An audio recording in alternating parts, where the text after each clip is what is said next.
ধন্যবাদ আপনার সকলকে।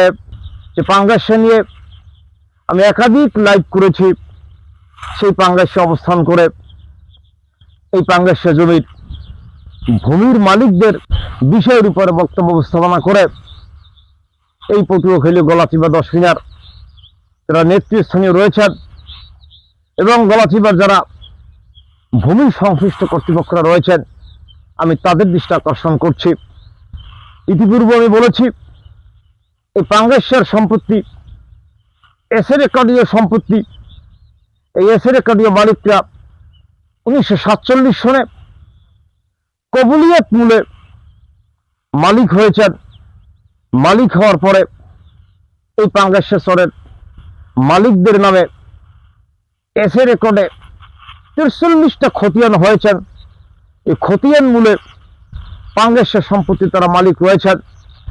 পাশাপাশি মালিক থাকা অবস্থায় এই মালিকরা এই পাঙ্গাসেশ্বরের সম্মুখে লব্ধপ্রাপ্তি সম্পত্তি পড়ায় তৎকালীন সময়ে বরিশাল জেলার বিজ্ঞ দ্বিতীয় সাব জয়েন্ট ডিস্ট্রিক্ট জাজ আদালতে ডিভিশন সেট মোকদ্দমা করেছিলেন।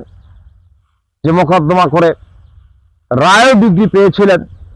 সে রায় ডিগ্রিকৃত সম্পত্তি এবং কবুলিয়ত মূলে এসেরেকরীয় সম্পত্তি যখন বিএস জরিপ আসলেন, বিএস জরিপকারকরা ভুলবশত মালিকদের নামে রেকর্ড না করিয়া পটুয়াখালীর বিজ্ঞ জেলা জজ বাহাদুরের নামে সম্পত্তি রেকর্ড করে দিয়ে গিয়েছেন।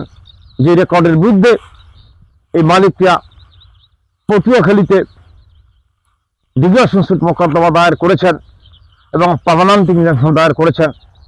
পরবর্তীতে এই সম্পত্তিকে কিছু ভূমিদস্যুরা রাজনীতিকে হাতিয়ার হিসেবে ব্যবহার করে ক্ষমতার দাপট দেখিয়ে অর্থের বিনিময়ে বিভিন্ন কর্নার থেকে সংশ্লিষ্ট ভূমি কর্মচারীদের সাথে যোগসাযোগ করে সম্পত্তি দখল অনেকে করেছিলেন।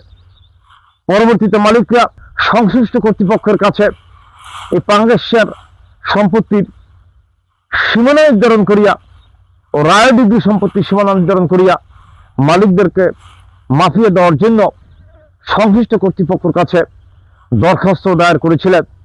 সংশ্লিষ্ট কর্তৃপক্ষ দরখাস্তটি স্পষ্ট না করায় বাংলাদেশ সুপ্রিম কোর্টের হাইকোর্ট বিভাগে রিট পিটিশন দায়ের করিলে সেই রিট পিটিশনে কিন্তু সরকার কর্তৃপক্ষকে এসে রেকর্ডীয় সম্পত্তি ও রায় ডিগ্রিকৃত সম্পত্তি মালিকদেরকে মাফিয়ে দেওয়ার জন্য মহামান্য হাইকোর্ট ডিভিশন অর্ডার পাস করেছেন। সেই অর্ডার অনুযায়ী কিন্তু ভূমির সংশ্লিষ্ট কর্তৃপক্ষরা সম্পত্তি এসে রেকর্ডীয় মালিকদেরকে ছেড়েও দিয়েছেন। তার পরবর্তীতেও অফিসিয়াল কিছু লোকজনের সাথে সুসম্পর্ক করে রাজনৈতিক শক্তি ব্যবহার করে ভূমি মালিকদের 40 একর সম্পত্তি দখল করেছেন। পাশাপাশি আমি আপনাদেরকে যে চটটা সামনে দেখাচ্ছি, পশ্চিম দিকে বাউন্ডারিটা দেখাচ্ছি, এই বাউন্ডারিতে 40 একর সম্পত্তি এখান থেকেও পাম্পটির কিছু লোকজনে জোরপূর্বক দখল করেছেন। যেটা সম্পূর্ণ বেআইনি, অযৌক্তিক এবং আইন পরিপন্থী বটে। মহামান্য হাইকোর্ট ডিভিশনের আদেশের ফলো না করলে গভর্নমেন্টের বিরুদ্ধে আইনগত কন্টেম্প মামলা হবেন, সে বিষয়েও আমরা ভাবছি। কিন্তু আজকে এই সম্পত্তি দখল করার জন্য একদল ভূমিদস্যুরা পায়তারা করছেন। গত জাতীয় সংসদ নির্বাচনের পরে চরকাজল অঞ্চলের চর বিশ্বাসের গলাচিপার কিছু লোকজনও এই পাঙ্গাসেশ্বরের সম্পত্তি দখল করিয়া কিছু মানুষদের কাছে বিক্রি করবেন, 1 বছরের জন্য লেজ দেবেন, সেজন্য কিন্তু বিভিন্নভাবে পায়তারা করছেন এবং বিভিন্ন লোকজনের সাথে কন্ট্যাক্ট করে টাকাও হাতিয়ে নিয়েছেন।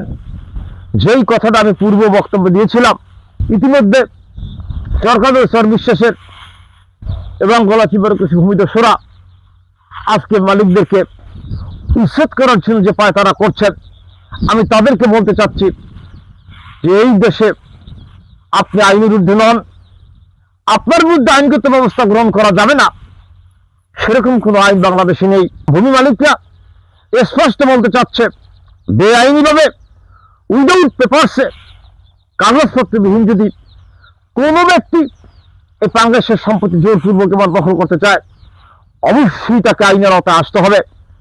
আজকে কিন্তু সে বিষয়ে এই কৃষকরা এবং মালিকরা সকলেই সজাগ রয়েছেন।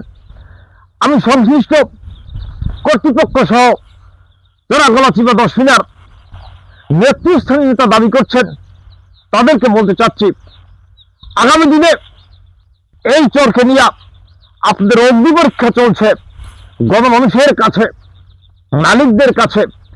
এই চরের মালিক রয়েছেন 700, প্রায় এই 700 মানুষ এই চরকাগুলোর বাহিরে নয়।